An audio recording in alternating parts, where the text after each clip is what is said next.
In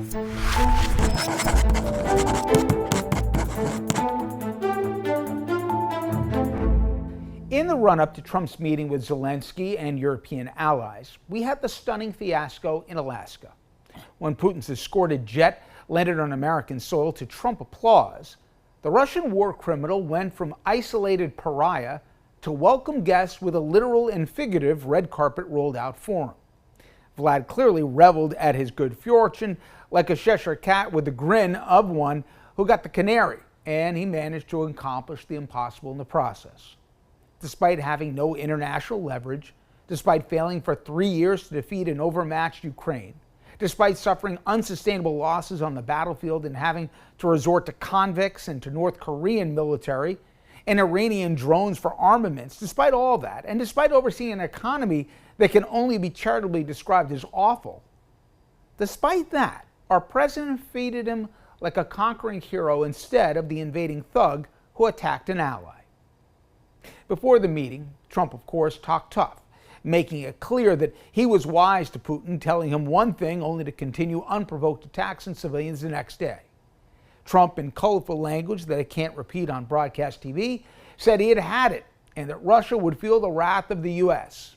In fact, prior to his one-on-one with Putin, Trump made clear that a ceasefire agreement was non-negotiable. Will Russia face any consequences if Vladimir Putin does not agree to stop the war after your meeting on Friday? Yes, they will.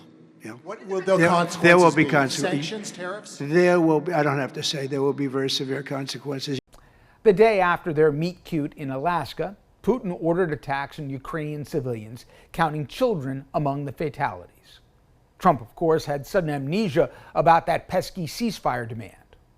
I suppose none of this should come as a surprise. Like his well-earned taco nickname on the trade front, Trump always chickens out, the same can apply when it comes to his man crush on Vladimir. Somehow, my president assumed Putin's talking points as his own, that Ukrainians would have to relinquish territory that tens of thousands of their people died for defending, and even additional unconquered lands in the process.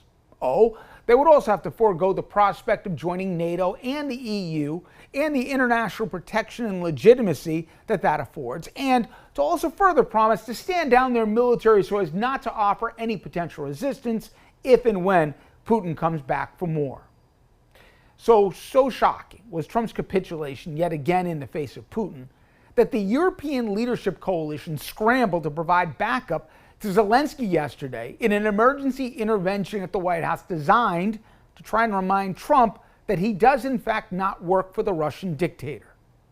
The optics were nauseating. Zelensky had to get dressed up and wear a suit to get on Trump's good side.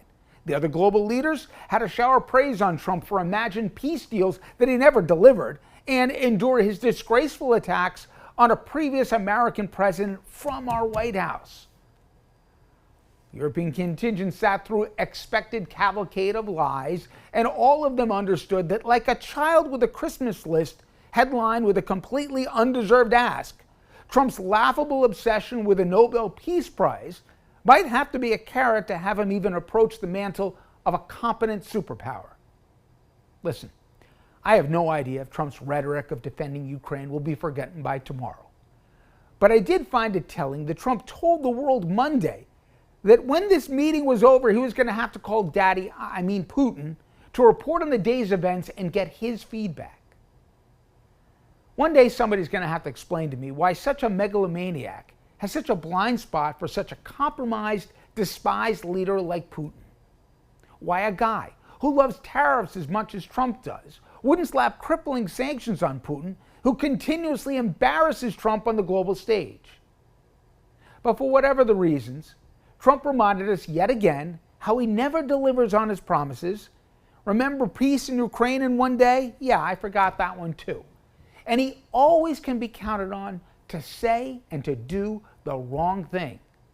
That, my friends, is our president.